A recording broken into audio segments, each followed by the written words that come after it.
ಸ್ನೇಹಿತರೆ, ಇಂದು ಚಿಕ್ಕಬಳ್ಳಾಪುರಕ್ಕೆ ಭೇಟಿ ನೀಡಿದ ಸಂದರ್ಭದಲ್ಲಿ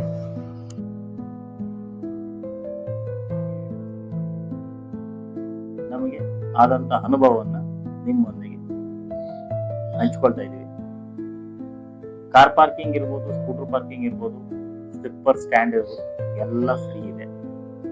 ಯಾವುದೇ ರೀತಿಯ ಚಾರ್ಜಸ್ಗಳು ಯಾವುದು ಇಲ್ಲಿ ಇಲ್ಲ. ನೋಡಿ, ಈಶಾ ಫೌಂಡೇಶನ್ನ ಆದಿಯೋಗಿ ತುಂಬಾ ಚೆನ್ನಾಗಿ ರಮಣೀಯವಾಗಿ ಕಾಣ್ತಿದ್ದಾರೆ. ಎಷ್ಟೋ ಎಕರೆಗಟ್ಟಲೆ ಜಾಗ ತೆಗೆದು ಇದನ್ನ ಡೆವಲಪ್ ಮಾಡಿದ್ದಾರೆ. ಒಂದು ದಿನದ ಮಟ್ಟಿಗೆ ಬೆಂಗಳೂರಿಗರು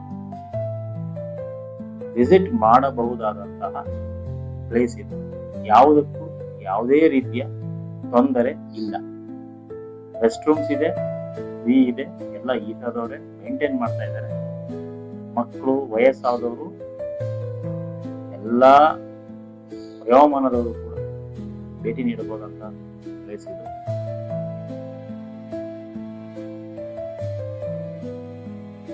ಸುಮಾರು 12 ಗಂಟೆ ಸಮಯದಲ್ಲಿ ನಾವು ಹೋಗಿದ್ವಿ.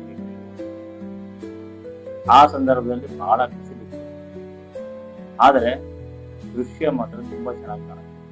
ನೋಡಿ, ಈಶಾನ ಹತ್ತಿರದಿಂದ ಫೋಕಸ್ ಮಾಡ್ತಾ ಇರೋದು. 112 ಅಡಿ ಲೋಹದ ಆದಿಯೋಗಿಯನ್ನ ಕಂಪ್ಲೀಟ್ ಆಗಿ ಸೆರೆ ಹಿಡಿಯೋದು ಹತ್ತಿರದಿಂದ ತುಂಬಾ ಕಷ್ಟ. ಅಲ್ಲಿ ಆದಿಯೋಗಿಗೆ ಧರಿಸಿರುವಂತ ರುದ್ರಾಕ್ಷಿ ಮಾಲೆ, ಅದರ ಎಳೆ ತುಂಬಾ ತಪ್ಪದಿದೆ. ಹೊರಗಡೆ ದೂರದಿಂದ ನೋಡೋದಕ್ಕೆ ಒಂದು ಅದ್ಭುತ ರೀತಿ ಕಾಣುತ್ತೆ.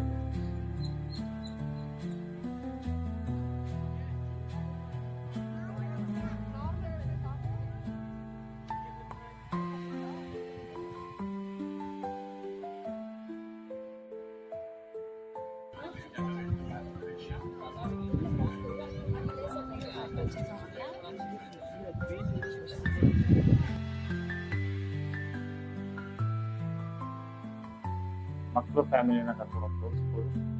ಚೆನ್ನಾಗಿ ಡೆವಲಪ್ ಮಾಡಿದೆ. ಪಕ್ಕದಲ್ಲೇ 4-6 ಥರದ್ದು ತಳಿಗಳ ಹಸುಗಳನ್ನ ಮೇಂಟೈನ್ ಮಾಡ್ತಾ ಇದ್ದಾರೆ. ಕುಡಿಯೋ ನೀರು, ರೆಸ್ಟ್ ರೂಮ್ಸ್ ಎಲ್ಲ ಸಪರೇಟ್ ಆಗಿ ಹೋಟೆಲ್ಸ್ಗಳಿವೆ. ಊಟ, ತಿಂಡಿ,